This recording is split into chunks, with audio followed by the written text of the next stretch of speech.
Salam alaikum les amis, salam à tout le monde, salam à tous les Marocains du monde entier. Marhaba bikoum dans cette vidéo les amis. Et oui, on a eu deux matchs et c'est fini par un but de Brahim, tabarakallah alayh, le but, le striker, le mec qui nous manque, le mec que peut-être que sur des matchs comme ça où tu peux pas gagner, il y en a qui disent qu'on n'est pas prêt. Et oui, on n'est pas prêt. C'est-à-dire on va être prêt avant que la compétition commence. Qui était prêt d'ailleurs? La Côte d'Ivoire était prête ou pas? La Côte d'Ivoire qui est sortie par un miracle et après a fait une compétition, a gagné la CAN. Donc la CAN c'est quelque chose de spécial. La CAN c'est quelque chose, tu as beau être prêt ou pas. Mais par contre, la CAN tu peux la gagner avec la continuité. C'est-à-dire qu'est-ce qu'ils ont fait le Sénégal? Le Sénégal ils ont été en finale avec un travail contre l'Algérie, ils avaient perdu. Et après ils ont continué, ils ont été encore une fois en finale. Et ils l'ont gagné je crois, si je me souviens bien, c'était au tir au but je crois. Si je me rappelle, je me souviens plus. En tout cas, pour dire que ce n'est pas facile, combien même tu as des joueurs extra, et de dire de suite, on doit gagner cette CAN, Inch'Allah, mais rien n'est sûr, les amis. Il n'y a rien n'est sûr dans la vie, ça c'est sûr.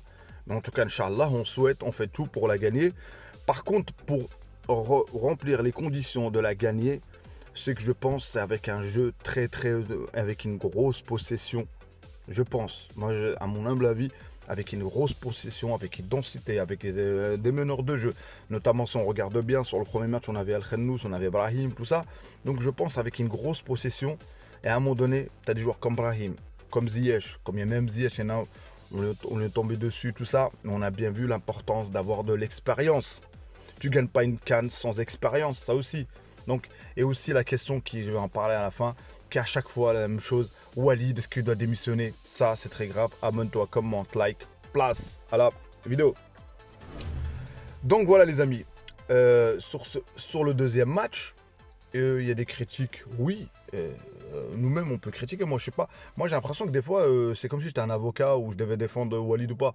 Walid a testé ou Walid, s'il voulait vraiment gagner ce match facilement, il n'aurait pas mis cette équipe.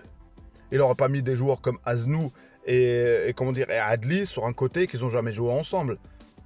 Il aurait pas, donc ça veut dire ce que ça veut dire. Ça veut dire le jeu, au moins il a donné du temps de jeu. Je pense qu'il a fait un choix. Mais bon, quand tu fais un choix comme ça aussi radical, mais malgré tout, au bout du suspense, tu as réussi à ramener les 3 points. Et en plus, c'était important pour les classements FIFA. C'était important de gagner ce match-là. D'ailleurs, les changements ont arrivé très très tôt. Parce qu'on voyait bien que la solution n'arrivait pas. Akhoumech n'a pas fait par rapport aux JO. C'est pour ça qu'il y en a, comme j'ai dit toujours, qui comparent les JO, ils vont les comparer aux matchs internationaux, voilà, où on met l'équipe des JO et elle va gagner, elle va rouler sur le monde ou à une époque, bref. Donc c'est pour ça qu'aujourd'hui, la discussion n'est pas est-ce que Walid reste ou pas. La question, on est sur un projet. Walid, combien même les gens qui font des pages pour fleurir, bref, pour taper sur cet entraîneur, c'est quand même très ingrat, les amis. C'est quand même.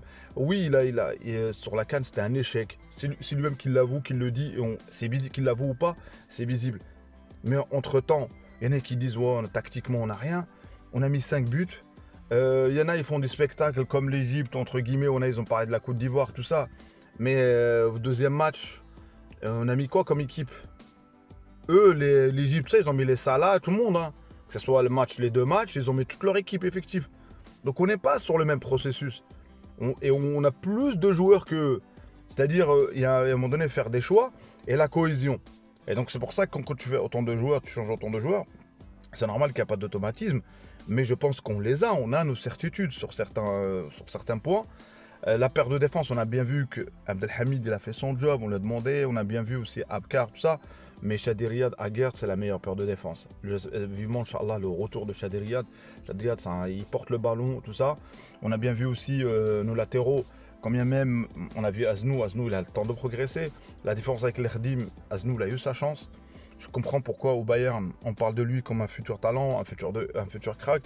Franchement, les prises de risque qu'il a fait, donc on est satisfait de ce joueur. Adli, on ne va pas lui tomber dessus à chaque fois parce que dans les circonstances, il a été dans une équipe remaniée et tu tombes sur un joueur comme Adli. Non, on attend, Inch'Allah. C'est un bosseur, ce mec, Inch'Allah. Moi, j'y crois personnellement. Regardez, moi, je parle de lui. Inch'Allah, j'y crois. Il y en a, on dit sa place est menacée ou quoi que ce soit. Il n'y a que l'entraîneur qui est à l'entraînement, qui est dans le quotidien et que dans la cohésion du groupe. On a vu aussi sur Ziyech, sur entre guillemets la jalousie sur Brahim ou pas, mais à un moment donné sur le terrain, Le football, quand tu parles football, Ziyech parle football, Brahim parle football, on a bien vu même avant son entrée. Voilà, il y a les amis, c'est tout un groupe, tout un collectif. En-Nesyri qui est pas en forme, mais malgré tout, il a failli mettre son but. Bref, voilà, c'est pas terrible. Mais aujourd'hui, moi je pense qu'on a trouvé un équilibre. Il faudra juste régler les problèmes défensifs. On a bien vu contre le Gabon, on les a vus. Le vrai test contre le Gabon, contre les autos, c'est que voilà, l'entraîneur, il voulait voir. Il y en a certes qui disent, voilà, c'est bien autant de changements. Il y en a, ils vont dire non. Mais voilà, ça se discute, ça. Mais de là à voir, comme je dis au début d'intro, où j'ai vu des pages, est-ce que doit-on changer l'entraîneur? Cet entraîneur est limité. C'est toujours à chaque fois la même chose. Et si on regarde notre historique, moi j'ai fait mon contenu, franchement je suis conforme avec mon contenu. C'est pas pour dire que j'ai raison, je reste sur la même ligne depuis le début. Regardez toutes mes vidéos, sur la même ligne. Au moment même où ça parlait de virer Walid, j'en sais, c'est même pas, ma voix elle est pas importante, c'est pas ça, c'est un avis à moi. Je vais pas dire que je me considère que j'ai. Mais bon, il y a d'autres contenus qui tapent sur l'entraîneur à chaque fois.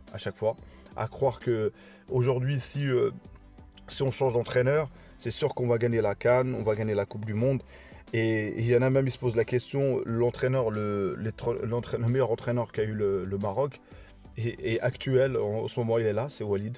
Et bon, pour retourner dans tous les sens, c'est Walid Regragui. Il y en a qui ne l'acceptent pas. Et Walid, c'est pas l'entraîneur qui, même il le dit, hein, et prépare. Moi, je sais pas, franchement, ça aurait été, comme je dirais, je l'ai déjà dit dans plein de vidéos, parce que je suis obligé de le répéter, peut-être parfois il y en a qui découvrent ma chaîne. C'est que à chaque fois, c'est la même chose à vouloir dire, on veut changer d'entraîneur. À chaque fois, on veut mettre quelqu'un d'étranger et ce sera un étranger, on serait encore là à dire oui, il va trouver la solution. Il n'y a pas qu'un Maghrébite. Moi, quand j'ai vu une image sur le banc où j'ai vu un staff purement marocain, bah ça fait plaisir.